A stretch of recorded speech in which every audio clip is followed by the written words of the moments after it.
welcome back to the Denver Gold Forum. I'm Amy Hogan and I'm joined by Darrell Pasloski, Premier of the Yukon government. Thank you so much for joining me. It's a pleasure, Amy. So I'm going to tell you my first Yukon experience started when I was really young. I had a Commodore 64 and I played the Yukon Gold Rush. We had Wheel of Fortune and the Yukon Gold Rush. Those were the two games that we had. I always chose Yukon Gold Rush. But things have changed a lot since the game that I played in the Yukon. You have something very exciting, the Yukon Mining Alliance. Can you tell me a little bit about that and what that means to mining companies operating in the Yukon?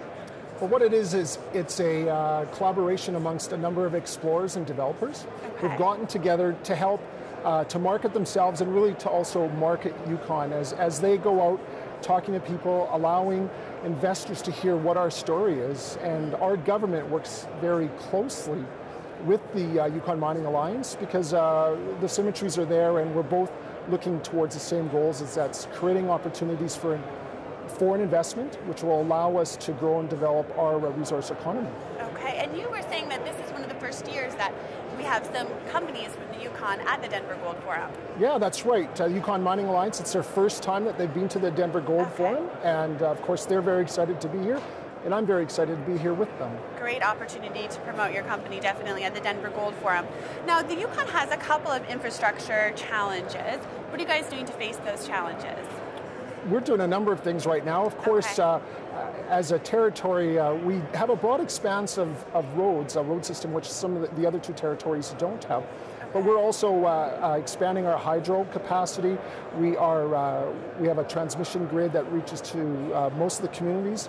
We're working with the government and the state of Alaska because they have access to ice-free deepwater ports. And we're also heavily involved in LNG, and I think that's very important. Right now, we've put in place the legislation and the regulation to be able to have an LNG industry within Yukon. And we're right now building the first LNG-powered generating engines for energy. What that will do is that there are some projects right now that are looking for LNG for power generation. So we're able to establish that primary supply source and have those things worked out before they're ready to go. Okay, and the Yukon, especially these days, is definitely seen as a geopolitically safe jurisdiction to operate, which can be a strong advantage for you because we've seen lots of other companies face massive issues in different areas. So how are you using that to your advantage? Well, you're exactly right, Amy. I think it's a very important piece for us. Yeah. We're a government that's very supportive of the mining industry. We know that our future is really tied to this industry to create the wealth and the prosperity, but also to increase population and diversify our economy.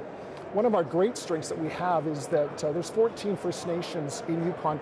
11 of them have self-government agreements.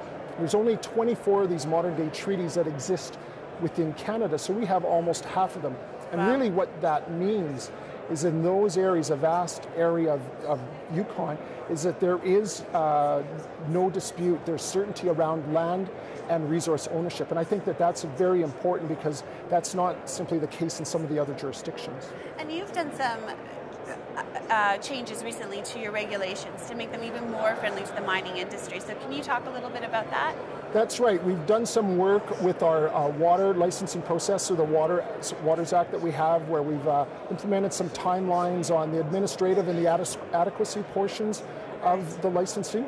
But we've been working with the federal government and with First Nations to make amendments to our primary environmental assessment process. And in fact, I'm speaking later in September in Ottawa talking to the Senate about those changes in support of the changes that the federal government wants to make, which is going to, again, provide better timelines and better certainty for industry.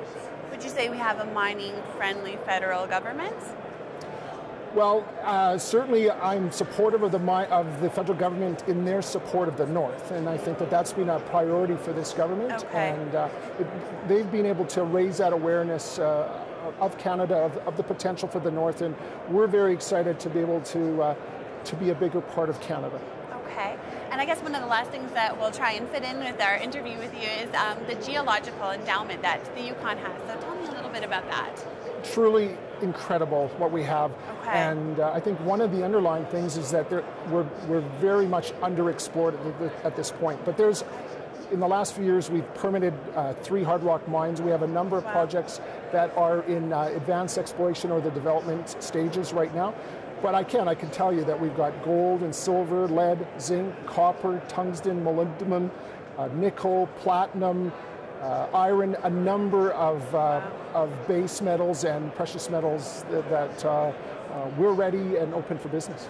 That's great. That's great. Well, I'm so happy you could drop by.